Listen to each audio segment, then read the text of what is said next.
You gotta support your friends. Give them some money because they broke.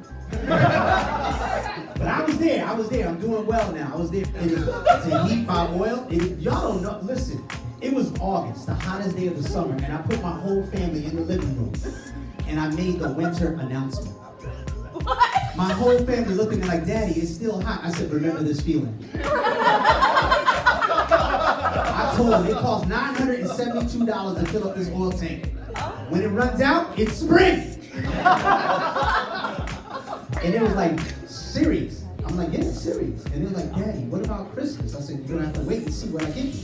And they started asking for presents. What's that? The new PlayStation was number what? 7, 8, 5, PlayStation 5.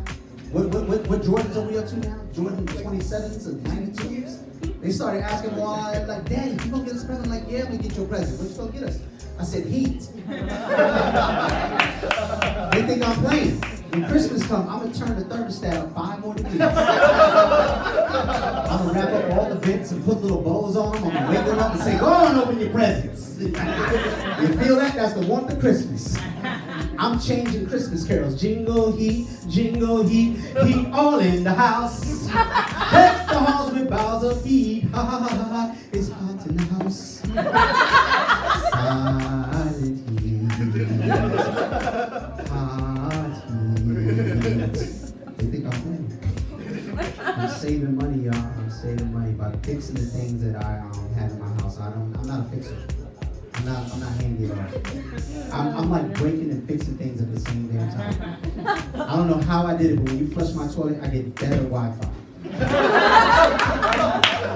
I'm like the ghetto Bob Vila. I'm breaking and fixing things at the same time. It's amazing, man. And my daughter graduated college, so I got a little more money.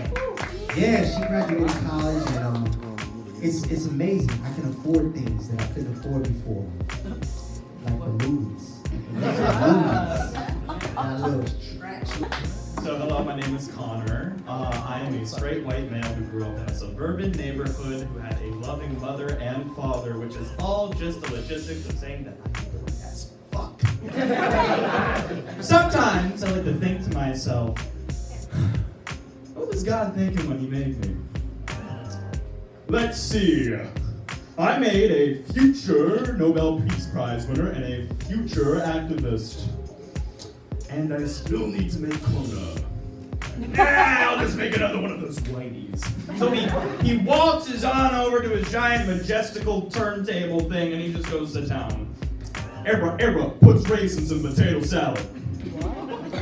Era claps after a movie's over like the actors can hear him or something. Era wears a t-shirt and shorts in 30-degree weather. Yes. Era calls salsa, spicy ketchup.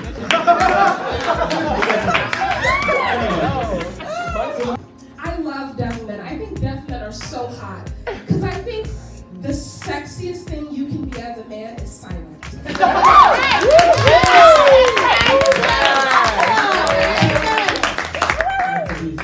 I am transgender. How are you? I'm Jace. I don't miss having sex with real men. Neither does my girlfriend.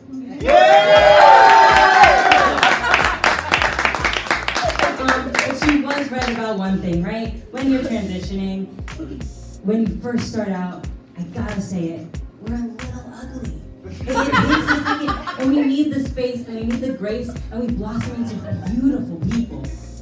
But we're a little ugly. You know, have you ever seen like a baby try to walk, right? So this is how it is for trans guys.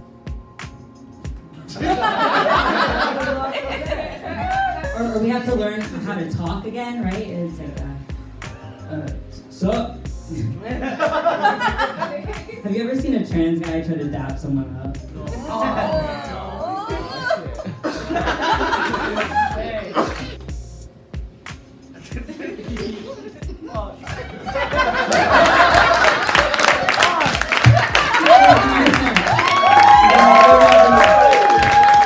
So my name is Jack. I just want to introduce myself. A few quick things. I'm from Rahway, New Jersey. I'm 5'7". I'm a Leo. I had a botched circumcision. And that's it. That's all you need to know. Are you guys excited for the holidays? Yeah! My holidays are pretty much over because in my family the big holiday is Halloween. We're like a white trash Addams family. It's wonderful. We recently created a new tradition. It's called reverse trick-or-treating. We went to our representative's house and we begged for insulin.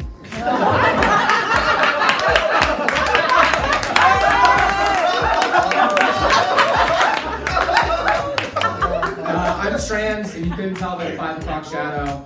I started transitioning because I wanted to compete with female comedians. Ended up being a really bad career move. It turns out women are a lot funnier than men. You know, that's just one of those trade-offs. You know, we're funnier, but we're also worse at driving. Look, your rights are grown at that. Obviously, that's a joke, but just speaking to my own lived experience, I've never been in a car accident, and I started taking estrogen, and I've been in 3 car accidents. Something really quickly. Keeping the laughter alive for generations to come. As comedians, we are a part of a rich and storied tradition that spans generations and cultures. It is our responsibility to preserve this tradition, to inspire the next generation of comedians, which they are.